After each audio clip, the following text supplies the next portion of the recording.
ETF index mutual funds నేర్చుకుని stock మార్కెట్లో రాణించాలనుకుంటున్నారా? వెంటనే ఈ నెంబర్కి కాల్ చేయండి. అమ్మ నమస్కారం. నమస్తే సంగీత. అమ్మ, పుట్టుకతోటే ఎవరు కూడా తప్పులు చేస్తారు, వీళ్ళు తప్పులు చేయరు అనేది మన నుదుటిపైన రాసి ఉండదు. పెరిగిన కొద్దీ మనకుండే సిచ్యువేషన్స్ అయి ఉండొచ్చు, లేకపోతే పరిసరాల ఇంకేదో ప్రభావం వల్ల అయి ఉండొచ్చు, ఏదైనా ఉండొచ్చు. మారుతారు. ఒక అబ్బాయి ఎదవగా వాడొక వెదవ అయ్యారా బాబు అనడానికి, వాడు అలా మారడానికి, అలాగే ఒక అమ్మాయి చాలా మందితో మారడానికి, రిలేషన్షిప్ పెట్టుకోవడానికి ప్రధానంగా కారణాలు ఏమై ఉంటాయి? ఒకటి పరిసరాల ప్రభావం. ఇప్పుడు ఆ అబ్బాయి వెధవగా మారడానికి కారణాలు ఏంటి? అబ్బాయి ముందు పుట్టినప్పుడు మామూలుగా అందరిలాగానే పుట్టాడు. అవును. చదువుకొని పెరిగి పెద్ద అవుతున్న కొద్దీ వాడి మనసులో ఏ అలవాట్లు ఏవైతే ఉంటాయో అవి పరిసరాల్లో దొరుకుతున్నప్పుడు మనసు అట్టే అట్రాక్ట్ అవుతుంది. ఇప్పుడు పేకాట ఉంది, వాడికి పేకాట అంటే చిన్నప్పటి నుంచి ఇష్టం అనుకో, పేక ఆడుకునే వాళ్ళతో వాడికి పరిచయం అయింది అనుకో, ఆటోమేటిక్గా వెళ్ళిపోతాడు. అంతే కదా. అలాగే వాడికి ఇష్టమైనటువంటివి అందుబాటులో ఉన్నప్పుడు మనసు అట్టే పరిగెడుతుంది. అది తప్పు రైట్ అనేది తర్వాత అంశం. అట్లాగే ఒక అమ్మాయి కూడా వేరే అంటే ఈ అమ్మాయికి సంబంధం లేదు. ఈ అబ్బాయి ఈ అమ్మాయి. ఈ అమ్మాయికి మొదటి నుంచి ఇలాంటి కోరికలు ఉండకపోవచ్చు. అంటే బాగా సరదాగా సినిమాలకు వెళ్ళాలి, షికార్లకు వెళ్ళాలి, విదేశాలు తిరగాలి, ఇలాంటి కోరికలు ఆడవాళ్ళలో చాలా ఎక్కువ ఉంటాయి, సహజంగా ఉంటాయి. అవి తీర్చడానికి ఒక మగవాడు ఆసరా కోరుకుంటుంది. ఒక భర్త ఎవరో ఒకరు ఉన్నప్పుడు వాడు తీసుకెళ్తాడు కదా అనుకుంటుంది. సపోజ్ ఆ భర్తకు తీసుకెళ్ళడం ఇష్టం లేదు, ఎక్కువ టూర్లు వెళ్ళడం ఇష్టం లేదు, ఇంట్లో ఉండడమే ఇష్టం, హోటల్లో తినడం ఇష్టం లేదు, పచ్చనన్నమైనా ఇంట్లో తినాలి, ఇలా ఇద్దరి మధ్యన అభిప్రాయ భేదాలు అనేవి వస్తాయి. అభిప్రాయ భేదాలు వచ్చినప్పుడు ఈ అమ్మాయి తగ్గించుకోలేదు, ఈ అమ్మాయికి ఉండేటువంటి ఇష్టాలని చంపుకోలేదు. వాడి కోసం ఎన్నాళ్ళు చంపుకుంటుంది? నెలకు ఒకసారి కూడా బయటికి తీసుకెళ్ళినప్పుడు అమ్మాయికి బయటికి వెళ్ళాలనే కోరిక ఎక్కువ ఉంటుంది. వాడికి ఎంతసేపు పెళ్ళాం ఇంట్లోనే ఉండాలి, వాడు బయట తిరుగుతాడు కానీ పెళ్ళాం ఇంట్లోనే ఉండాలి. ఇలాంటి అభిప్రాయ భేదాలు భార్యాభర్తల మధ్య వచ్చినప్పుడు ఈ అమ్మాయిలో అసంతృప్తి మొదలవుతుంది. తన కోరికలు తీరలేదు కాబట్టి, పూర్వకాలం అయితే నా కర్మ ఇంతేలే, నా ప్రాప్తం ఇంతేలే అని దండం పెట్టి ఏడుచుకుంటూ కూర్చునేవాళ్ళు. వేరే ఆల్టర్నేట్ లేదు. ఇప్పుడు ఆల్టర్నేట్లు మార్కెట్లో బోల్డ్ దొరికాయి. అంచేత ఈ అమ్మాయి ఉద్యోగం చేసుకునే అమ్మాయి కానీ, లేదా చేసుకోకుండా హౌస్ వైఫ్గా ఉంటే ఇరుగు పొరుగు ఇళ్లలో కానీ ఎవరైనా ఈ అమ్మాయికి అనుకుగా, అంటే ఈ అమ్మాయి ఇష్టాలకి అనుకూలమైనటువంటి వ్యక్తి ఎవరైనా దొరికితే అమ్మాయి మనసు అటు మళ్ళుతుంది. అటు మళ్ళినప్పుడు సాధారణంగా వాళ్ళతో తన ఇష్టాలని షేర్ చేసుకోవాలనుకుంటుంది. తనకున్న ఇష్టాలని షేర్ చేసుకుంటుంది. నాకు సినిమాకి వెళ్ళాలంటే ఇష్టం, మరి వెళ్ళొచ్చు కదా అన్నాడు అనుకో అతను, అమ్మ ఆయన ఎప్పుడూ తీసుకెళ్లరు, మీ ఆయన తీసుకెళ్ళిపోతే రా నేను తీసుకెళ్తాను అంటాడు. మొదటిసారి భయంగానే పెడుతుంది. ఒకసారి భయం, రెండోసారి భయం. అదే అంటారే మన వాళ్ళు, ఒకసారి చేస్తే పొరపాటు, అదే పదే చేస్తే అలవాటు. అంచేత ఆ పొరపాటు అలవాటుగా మారిపోతుంది. అలాగే ఆయన తీసుకెళ్తే పోన్లే ఆయన సినిమాకి తీసుకెళ్తున్నాడు కదా, ఒక్కరిని వెళ్ళిన దానికంటే కంపెనీ ఉంటుంది కదా అని అలా అలవాటు అవుతుంది. కాదమ్మా, ఇప్పుడు అలా పిలిచినప్పుడు వెళ్ళగానే అబ్బాయిలు చాలా ఈజీగా ఎస్టిమేషన్ వేస్తారు. అరే నేను పిలిస్తే వస్తుంది కదా, క్యారెక్టర్ కొంచెం లూజ్ చేస్తా ఉంటారు. మరి ఎందుకని అమ్మాయిలు గ్రహించలేకపోతారంట? గ్రహించలేక కాదు, వాళ్ళకి తెలుసు, వాడు అలా ఆలోచిస్తాడని తెలుసు. వాడు దీని నుంచి వాడు ఏం ఆశిస్తున్నాడో కూడా తెలుసు. ఈ రోజుల్లో అంత అమాయకంగా లేరు. 25 ఏళ్ళు వచ్చిన ఆడది వాడు ఊరికే నన్ను సినిమాకి తీసుకెళ్ళటం లేదని తెలుసు. వాడు భుజం మీద చేయేస్తాడని తెలుసు, వేస్తే వేసాడని నష్టం ఏంటి? అంచేత అది బాగానే ఉంది కదా నాకు. రెండోది ఏంటంటే వాడు భుజం మీద చేయేస్తే బాగానే ఉంది కదా నాకు.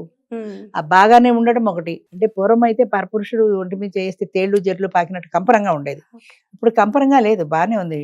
అది సూదింగ్ ఎఫెక్ట్ ఇస్తుంది నాకు. బాగానే ఉంది కదా అనుకుంటారు. ఆ బాగానే ఉండడం అనేది, ఆ ఇష్టం అనేది కొంచెం పెరుగుతూ వస్తుంది వాడితో. ఆ ఇంటిమసీ ఏర్పడుతుంది.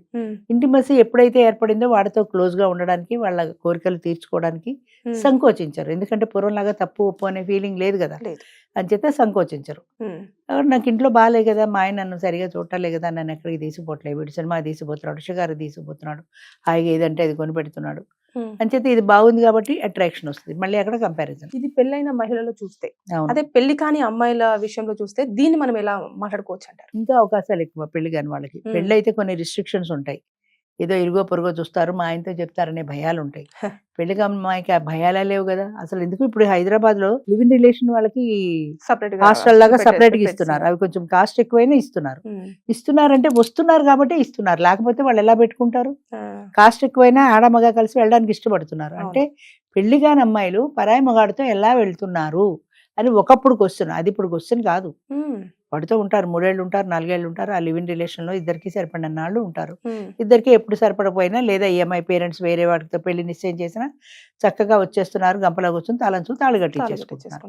అంటే దానికి దీనికి కంపారిజన్ లేదు. అయ్యో అక్కడ తప్పు చేశాం కదా అన్న ఫీలింగ్ లేదు. ఒకటితో తప్పు చేసి ఇంకొకరిని ఎలా పెళ్లి చేసుకుంటాము అన్న భావన లేదు.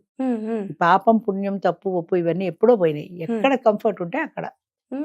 4 ఏళ్ళు బాగున్నాను కదా వాడితో, లేదా వాడితో ఉన్నప్పుడే ఏదైనా తేడా వచ్చింది అనుకో ఇంకొకటితో షిఫ్ట్ అయిపోతారు.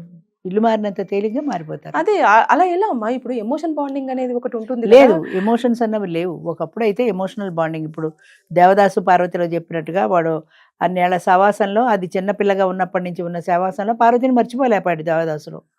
పార్వతి ఏం చేసింది, ఇష్టమో ఇష్టమో ఇంకో పెళ్లి చేసుకుంది, ముసలాన్ని పెళ్లి చేసుకుంది. అక్కడ అమ్మాయి సొల్యూషన్ చూసుకుంది వేరే, వీడు సొల్యూషన్ చూసుకోవాలా, పార్వతిని తలుచుకుంటూ తాగుబోతయ్యాడు.